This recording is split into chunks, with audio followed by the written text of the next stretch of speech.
মানুহজন চাকৰহে কৰে আৰু মই চাকৰিয়ালৰ ঘৈণী। মোৰ মানুহজনক বেলেগৰ তলত কাম কৰা চাকৰ বুলি কৈছে এজনে, যিজনে কৈছে তেওঁ এজন চাকৰিয়ালৰ ঘৈণীয়েক। চাকৰ আৰু চাকৰি এই দুটা একেই বস্তু, গম পায়নে? আপুনি যেনেকৈ চাকৰি কৰি আপোনাৰ কৰ্ম কৰিছে, তেনেকৈ মোৰ মানুহজনেও চাকৰ কৰি কৰ্মই কৰিছে, নহয় জানো? তেনেকৈ কিয় কয় আপুনি? চাকৰ কৰা কেইটাই যদি দুবেলা দুসাঁজ ভালকৈ খাইছে, চাকৰি কৰা কেইটাই কিন্তু খোৱা নাই। সকলোকে কোৱা নাই, যিকেইজন চাকৰিয়াল মানুহে আমাৰ দৰে মানুহক চাকৰ বুলি ভাবে তেওঁলোকক কৈছোঁ, মানুহজনে যিয়েই কাম নকৰক, এসাঁজ ভালকৈ খাব পাৰিলে বা পিন্ধিব পাৰিলেই হ'ল। মানুহজনে যিয়েই নকৰক, সুখত ৰাখিছে ন, তেনেকৈ নক'ব তেওঁ বহুত কষ্ট কৰি আমাক খুৱাই সুখত ৰাখিছে, গতিকে দুখীয়া হ'লো বুলিয়েই তেনেকৈ কিয় কয়? বহুত কষ্ট পাওঁ।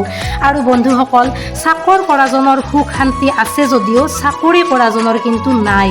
আজি চাকৰ কৰাজনে নাযাওঁ বুলি ঘৰত থাকিব পাৰিব, কিন্তু চাকৰি কৰাজনে থাকিব নোৱাৰে, গম পায়নে? চাকৰি কৰাজনে যদি মাহৰ শেষলৈ চিন্তা কৰে, চাকৰ কৰাজনে কিন্তু নকৰে। চাকৰ কৰাজনে সদায় আনিব, সদায় খাব।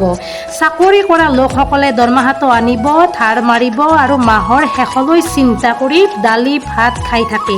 সকলোৱে যে হয় সেইটো মই কোৱা নাই, বেছিভাগ লোকে সেইটো চিন্তা কৰে। আপুনি ধনী মানুহ এঘৰলৈ পইচা বিচাৰি যাব নোৱাৰে, তেওঁলোকৰ হাতত পইচা নাথাকে, ক'ব দৰমহাই হোৱা নাই। কিন্তু দুখীয়া মানুহ এঘৰলৈ যাব, তেওঁলোকে পটককৈ পইচা উলিয়াই দিব।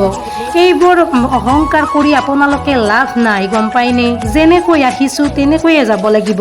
কোনেও লগত একো লৈ নাযায়, গম পাইছে? কাৰ ক'ত কিমান অন্তিম সময় কোনেও ক'ব নোৱাৰে। গতিকে সকলো কষ্ট কৰি খোৱা মানুহক সন্মান কৰিব।